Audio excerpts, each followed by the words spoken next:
Played in 1852 in one of the most famous chess games of all time, the Evergreen game features a crushing double sacrifice of both the rook and the queen to obtain a devastating win. It demonstrates how to punish an opponent's mistakes by brutally attacking a king left in the center of the board. Known as one of the most beautiful chess games ever played, not only is the Evergreen game a true masterpiece of its times, it's also an example of how to avoid getting checkmated by annihilating an opponent with brute force in order to obtain complete victory.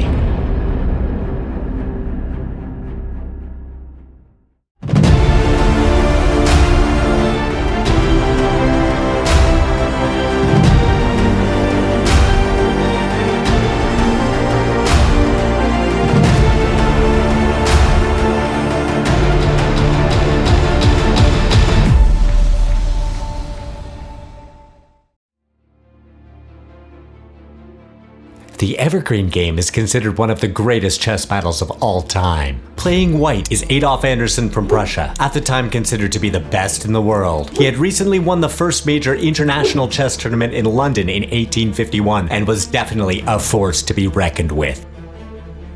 His opponent, playing black, is Jean Dufresne, actually Anderssen's student at the time. As an author of chess books, Dufresne was considered a strong chess player. The two faced off and prepared for battle.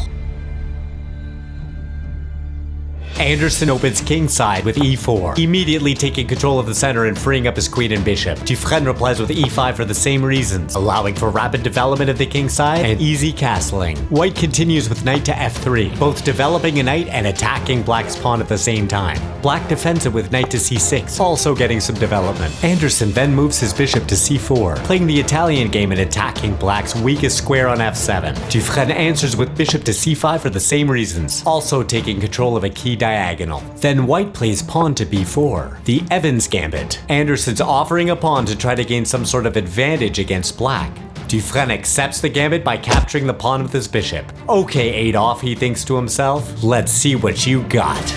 The idea behind the Evans Gambit is to move white's c-pawn to c3, attacking the bishop and preparing to take control of the center. Anderssen sticks to the plan. Black retreats his bishop to a5 but keeps the same line of attack, x-raying through white's pawns and maintaining pressure on the king. But sure enough, white pushes his queen pawn to d4 anyway, taking control of the center of the board. Knowing that the c-pawn is pinned, Dufresne captures on d4. This wisely eliminates one of white's central pawns, but greedily spends time winning material instead of developing. He could get punished for this later. Anderssen castles, safely tucking away his king and bringing his rook into the game. This also undoes the pin on white's c3 pawn, unleashing a new threat because it's now free to capture and move to the center. To avoid this, black pushes his pawn to d3, tempting white to just capture it instead of building an ideal pawn center. But white doesn't have to capture right away. Black just spent a tempo on this move instead of developing a knight and preparing to castle. White keeps up the attack with queen to b3, targeting the pawn on f7. Black defends with queen to f6, also developing the queen, but Anderssen pushes his pawn to e5, threatening black's queen right away.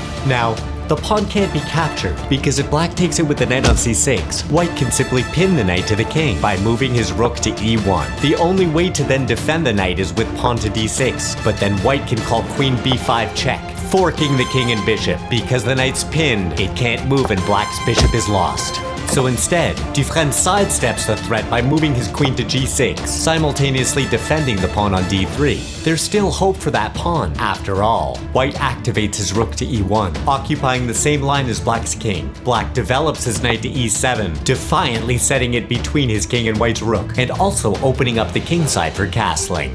So Anderssen puts pressure on the knight by developing his dark square bishop to a3. This would have been the perfect time for black to castle. Instead, Dufresne makes a bad move. He pushes his pawn to b5, hoping to gain some activity for the sacrifice. But it isn't enough. White captures the pawn with his queen, to which black responds by activating his rook to b8. This was the activity black was seeking, but white just moves his queen out of danger by sidestepping to a4. This begs the question, how active is black's rook on b8? Is it targeting anything important? Is it coordinating with black's other pieces? Was it worth sacrificing the pawn? Black is now in a precarious position. He can't castle right here, because the knight on c6 is supporting 2 pieces. After sidestepping the rook, White's queen is also threatening the bishop on a5. When this happens, the opponent can often capture a piece, and after the exchange, the other is left hanging and can be captured also.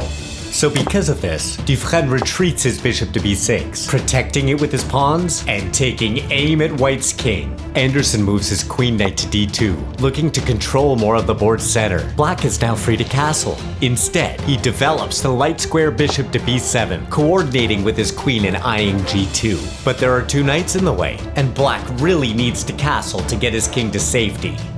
White keeps up the pressure by jumping his knight to e4. This not only centralizes the knight and maximizes its lethal capability, but it also obliterates the Black queen's defense of the d3 pawn, allowing it to be captured by White's bishop.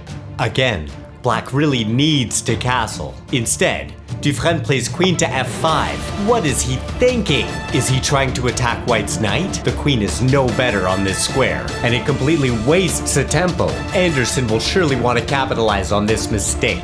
Sure enough, White's bishop captures the pawn on d3, and Black has to move his queen.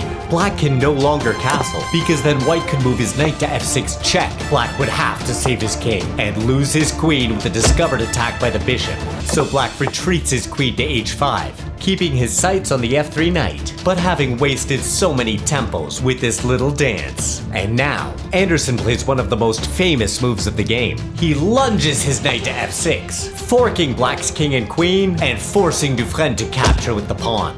After he captures back, this sacrifice completely opens up the e-file, and White's rook and pawn are now a deadly threat.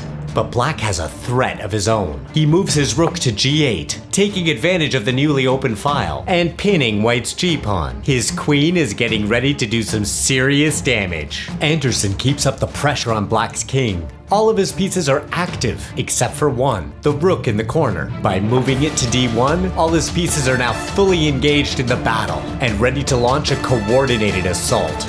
Sure enough, Dufresne takes advantage of the pinned g-pawn and captures White's knight with his queen. He's now threatening checkmate on the next move. Anderson can't afford to waste even one tempo. He needs to do something fast to avoid losing the game. Fortunately, all his pieces are lined up and aiming at Black's king.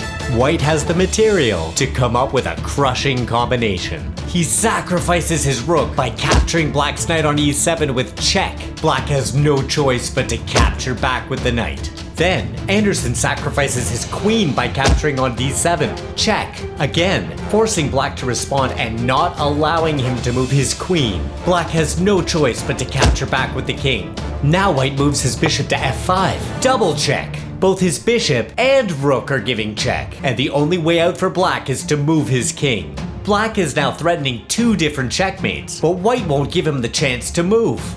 After retreating to e8, White continues his total domination with bishop to d7. No matter which way Black retreats his king, it's all over. Dufresne chooses f8, and bishop to e7 is checkmate. Black's king is annihilated by White's bishop pair, and that little pawn sitting on f6. Anderson emerges victorious. After Anderson's death in 1879, Wilhelm Steinitz published a tribute in The Field, calling this game an evergreen in the laurel crown of the departed chess hero. Since then, it's always been known as the Evergreen Game.